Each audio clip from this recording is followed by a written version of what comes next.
আমি জলঙ্গি মুর্শিদাবাদ। আচ্ছা, বলো। ব্যাপারটা হচ্ছে আপনি যে প্রোগ্রাম করছেন সেই প্রোগ্রামের মধ্যে আপনি বললেন না যে যে ওই যে উদ্বাস্তুদেরকে যে উচ্ছেদ করে দিল, হ্যাঁ, তার জন্য বামপন্থীদেরকে পথই তো দেখিনি। ঠিক কথাই। আর ওই কথাটা শুনে আমাকে খুব ভালো লেগেছে আপনার। ধন্যবাদ হ্যাঁ, স্যার। বুঝলেন? আপনি যে ওই প্রোগ্রামের মধ্যে কথাটা তুলে ধরেছেন যে পাস করবে কি দিক, আর মানুষের সামনে যেতে হবে, মানুষের দুর্দিনে আগাতে হবে। হুম, ঠিক কথাই স্যার। সেই জন্যে আপনার কথাটা আমার মনে লেগে গেছে। আর আপনার প্রোগ্রামটা আমি কন্টিনিউ দেখি। অনেক ধন্যবাদ। হ্যাঁ, আপনি দেখতে থাকুন এবং আপনারও মনের কথা যদি মনে হয় খুলে বলবেন, যেটা আপনাদের জলঙ্গি বিধানসভার মধ্যে আপনারা দেখতে পাচ্ছেন বামেরা ঘুরে দাঁড়াতে পারবে কিনা, একার দমে পারবে কিনা, সংগঠন কতটা হ্যাঁ, দুর্বল, হ্যাঁ, হ্যাঁ, এইসব পারবে। বিষয়ে ব্যাপারটা আপনি, হচ্ছে হুম, আপনার কি ব্যাপারটা মনে হচ্ছে হয়, আগেকার। হুম, আপনার কি মনে হয় জলঙ্গি বিধানসভা কেন্দ্রে বামেরা একা ঘুরে দাঁড়াতে পারবে? পারবে। কিভাবে? জলঙ্গি বিধানসভায় এখনো বামপন্থীদের কঠোর শক্তি আছে। ব্যাপারটা হচ্ছে সব ছন্নছাড়া হয়ে গেছে, কেউ গা লাগাচ্ছে না। কারণটা কি গা না লাগানো? কি জানি বুঝতে পারছি নি। এই যে আপনি বলছেন না যে বুড়ো চুল পাকারা খালি দখলগিরি বসে থাকবে জায়গা, যুবদেরকে সামনে নিয়ে যেতে, ওদেরকে পদে প্রতিষ্ঠিত করতে হবে, ওদেরকে বসাতে হবে, না হলে তো ওরা মুখ হতে পারছে না। দেখুন, এই কথাগুলো না একটাও আমার না, এই হ্যাঁ, কথাগুলো হ্যাঁ, কিন্তু হ্যাঁ, মিচুর তলার কর্মীরাই আমাকে বলছে এবং আমি তাদের মুখ হয়ে কথাগুলো বলছি। হ্যাঁ, কিন্তু আপনার এই কথাগুলো তুলে ধরাতে আমার খুব ভালো লাগে। আমি ধন্যবাদ। যেখানে থাকি আপনার প্রোগ্রামটা আগে দেখি, বুঝলে তো, প্রতিদিন। আচ্ছা, আচ্ছা, আমাকে একটা আমরা কথা তো বলুন। বলুন। আপনাদের এই জলঙ্গি বিধানসভায় আপনারা বললেন বামেরা ঘুরে দাঁড়াতে পারবে, তবে একটাই সমস্যা, ছন্নছাড়া ভাব।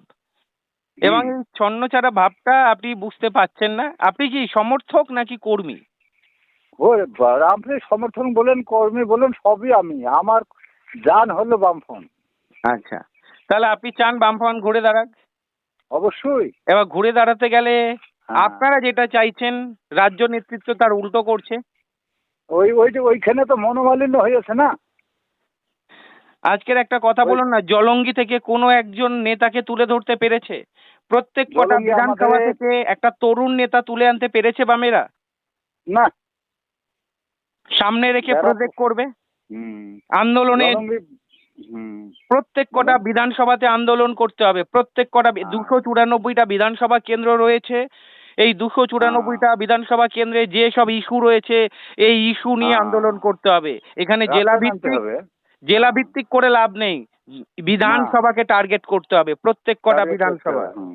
আর আর গ্রামে নামতে হবে, গ্রামে। গ্রাম তোই মেন। আজকে দেখুন না, হ্যাঁ, বিজেপিতে ভোটগুলো কোথা দিয়ে গেছে? তাই তো। বামেদের ভোট দেখবেন দলিত, আদিবাসী, যারা সবই তো পিছিয়ে কেটে পড়া গেছে। মানুষ, হুম, তারাই কিন্তু গিয়েছে। অনেক হিন্দু সম্প্রদায়, হ্যাঁ, পিছিয়ে পড়া মানুষ, তারা গিয়েছে। কারণটা তো আমি না, বলেই দিয়েছি, বামেরা হ্যাঁ, প্রোটেকশন দিতে অক্ষম ছিল, বিজেপি ওই সময় অক্ষম, প্রোটেকশন হ্যাঁ, দিয়েছে। দিয়েছে। আমার আর কাছে একটা একজন কর্মী বলছেন, হুম, কর্মী, উনি এখন বলুন, বলুন। বিজেপিতে আছেন। হ্যাঁ, উনি হ্যাঁ, এখন কর্মী ছিলেন, এখন বিজেপিতে চলে গেছেন এবং উনি হুম, বিজেপিতে চলে যাওয়ার জ্বালাটা বলছেন। বলছে, ভাবুন, হ্যাঁ, যাদের জন্য আমরা লড়লাম, রক্ত খোয়ালাম, যেই দলটা হ্যাঁ, হয়ে, সেই দলটা যখন আমাদের প্রোটেকশন দিচ্ছে না, যখন হুম, টিএমসির গুন্ডা বাহিনীরা এসে আমাদের উপর আক্রমণ করছে, ঘর ভেঙে দিচ্ছে, সেই সময় হ্যাঁ, নেতারা আমাদের পাশে ছিল না। তখন বিজেপি এসে বলছে, যে হাত দেবে গায়ে তাদের সঙ্গে আমাদের কথা হবে। সে বিজেপি হোক, সিপিআইএম হোক বা অন্য হ্যাঁ, কোনো দলের হোক, কোনো কর্মীর হ্যাঁ, গায়ে হাত দেওয়া চলবে না, যে কোনো দল মানে হ্যাঁ, কর্মীর গায়ে।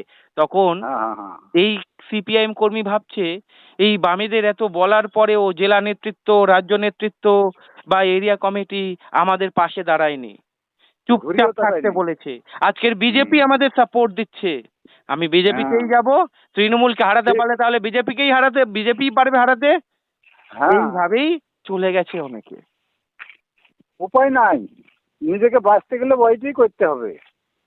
এবং তাদের আম দোষ নয়, এখন বামেরা আরো অনেক, মানে যখন দেখবেন বক্তৃতা দেয়, তখন বলে শুধু হিন্দু হিন্দু হিন্দু, হিন্দু দিয়ে কি হবে, হ্যাঁ, হিন্দুত্ব হ্যাঁ, দিয়ে কি হবে, এইসব কথা হ্যাঁ। বলে কাজ হবে না।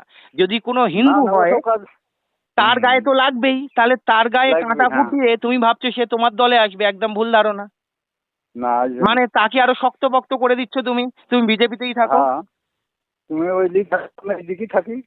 ঠিক, সিপিআইএম এমন একটা হ্যাঁ, দল যে হিন্দুও করে না, সে মুসলিমও করে না, খ্রিস্টানও করে না, অন্য কোনো ধর্মকে টেনেও হুম। রাজনীতি করে না। তবে হ্যাঁ, না, না, রাজনীতিতে থাকতে গেলে সব ধর্মের মানুষকে নিয়ে চলতে হবে, চলতে হবে। এবং সব ধর্মের মানুষকে নিয়ে চলার মধ্যেও কিন্তু আপনারা যদি দেখেন ফুরফুরা শরীফ, বামেদের হ্যাঁ, মানে এই যে ফুরফুরা শরীফ রয়েছে হুগলিতে, হ্যাঁ, এই আচ্ছা ফুরফুরা ঠিকই। শরীফকেও হাতে রাখা উচিত ছিল। কারণ কি, উচিত ছিল, হ্যাঁ। হাতে রাখা উচিত, কারণ সব ধর্মকে নিয়ে চলতে হবে। কারণ হ্যাঁ, মুসলিমদেরও তো উন্নতি ঘটাতে হবে। তাহলে হ্যাঁ, মুসলিমদের উন্নতি ঘটাতে গেলে অবশ্যই যে ফুরফুরা শরীফে রয়েছে বড় বড় মাথা রয়েছেন হ্যাঁ, মুসলিমদের হ্যাঁ, ধর্মগুরু বলতে গেলে, তাহলে তাদের হ্যাঁ, সঙ্গে যোগাযোগ রাখাটা কোনো অন্যায় নয়। এখানে যদি না, টিএমসি যোগাযোগ রাখে আমি অন্যায় মনে করি না। টিএমসি যদি না, কোনো হিন্দু নেতা মানে হিন্দু বড় একদম ধার্মিক লোকের সঙ্গে, যারা ধর্মগুরু হিন্দুদের, তাদের সঙ্গে যোগাযোগের কোনো আপত্তি নেই। তার কারণ না, হচ্ছে একটাই, কারণ ধর্মের রাজনীতি তো অবশ্যই সব জায়গাতেই রয়েছে, কিন্তু এই হ্যাঁ, ধর্মটাকে সব ধর্মের মানুষের উন্নয়ন কি করে করা যায় ধর্মগুরুদের সঙ্গে কথা বলে, সেটাও একটা হ্যাঁ, রাজনীতি। আর সেই রাজনীতি, রাজনীতি হ্যাঁ, বামেরা করতে অক্ষম। অক্ষম। আর বামেরা সবসময় এইটাই দেখুন টিএমসি কে আক্রমণ করে গেছে হ্যাঁ, বিজেপিকে ছেড়ে, এবং বিজেপিকে আক্রমণ করার যে রাস্তাগুলো ছিল সেই রাস্তাগুলো ধীরে ধীরে নিজেরাই ব্লক করেছে, এবং এমন কিছু হ্যাঁ, রাস্তা অবলম্বন করেছে সেই রাস্তাতে ফেরা তো অসম্ভব। মানুষের মনে হ্যাঁ, সিপিআইএম এর বিরুদ্ধে আরো ক্ষোভ বেড়েছে। খুব বেড়েছে। ঠিক। কারণ প্রোগ্রাম আপনি করেন কন্টিনিউ, আমি দেখতে থাকি, আমাকে খুব ভালো লাগে আপনার অনুষ্ঠানটা, আমি বাঁধা দেখি। ধন্যবাদ, অনেক অনেক ধন্যবাদ। আচ্ছা, ধন্যবাদ আপনাদের ওখানে আপনাকে। কি পার্টি অফিস আছে? আছে, বিরাট পার্টি অফিস। পার্টি অফিস আমাদের জলঙ্গি থানার কাছেই। মানে জলঙ্গি বা মুর্শিদাবাদে বামেদের সংগঠন মোটামুটি শক্তপোক্ত আছে। ওরে বরে যা হয় শক্ত ছিল, কিন্তু ওই তো বলছি না গাধারা ভাব। এই মুহূর্তেও কি, আমার তো মনে হয় সবকটা জেলায় নেতৃত্বে যারা বসে রয়েছে তাদেরকে পুনরায় ভাবতে হবে। আর একটা ব্যাপার আছে দাদা, বুঝলেন? হ্যাঁ, এই যে লক্ষ্মীর ভান্ডার ওরা মমতা দেশে হাজারি বুঝলে, আমি 2000 দিব। হুম, ঠিক কথাই। বুঝতে হবে 2000 দিব আমি। লক্ষ্মীর ভান্ডারকে নিয়ে বড় আন্দোলন করা যেতে পারতো। হ্যাঁ, এই লক্ষ্মীর বুঝতে। ভান্ডারকে নিয়ে বড়ভাবে আন্দোলন কিভাবে করতে হবে দেখুন, অবশ্যই তৃণমূল যেটা দিচ্ছে আমরা আপনাকে অ্যাসিওর দিচ্ছি, কারণ বাম আমলেও তো অনেক প্রজেক্ট ছিল। ছিল, হ্যাঁ। বাম আমলে যখন প্রজেক্ট ছিল তাহলে সেই প্রজেক্টগুলো সামনে কেন আনছে না? যখন কথা বলছে নেতারা, এটা কেন বলছে হ্যাঁ, না আমাদের আমলে এইটা দেয়া হতো, আপনারা কি ভুলে গেছেন? তাহলে আমরা সরকার হুম, এলে আমরা এর দিয়ে বেশি দিতে পারবো না, আমরা আরো পরিষ্কার হুম, ভাবে দেবো। এবং হ্যাঁ, মমতা ব্যানার্জি হ্যাঁ, বারবার ভয় দেখিয়েছেন বা তৃণমূল ভয় দেখিয়েছেন আমাদের ভোট হ্যাঁ। না দিলে লক্ষ্মীর ভান্ডার পাবে না। তাহলে আর এখানেও তো বামেদের প্রোটেকশন করা উচিত ছিল। মেন হয়েছে ওইটি, বুঝলেন? লক্ষ্মীর ভান্ডারটা মূল ফ্যাক্টর, মহিলারা কেউ ভোটই দেয়নি, সব লক্ষ্মীর ভান্ডারে দিয়ে দিয়েছে। লক্ষ্মীর ভান্ডার, স্বাস্থ্যসাথী কার্ড, এই সব বিষয়ে আমি মনে করি আহ, আমি মনে করি ব্যক্তিগতভাবে বামেরা মানে কি বলবো, যা নিচুর তলা কর্মীদের সঙ্গে কথা বলে যেটা মনে হয়েছে, বামেরা যেই সব ইস্যু নিয়ে মাঠে নামা উচিত ছিল নামেনি, হ্যাঁ, এবং তরুণ প্রজন্মের লিডারকে যেভাবে প্রজেক্ট করা উচিত ছিল হ্যাঁ, সামনের সারিতে এনেছে, কিন্তু সামনের সারিতে এনে তাদেরকে ফ্রিডম দেওয়া, সেই ফ্রিডম দেওয়ার ব্যাপারটা আমরা দেখতে পাইনি, যার ফলে হ্যাঁ, মানুষ রিজেক্ট করে গেছে। হুম, ভালো থাকবেন স্যার। ঠিক আছে। আপনিও ভালো থাকেন।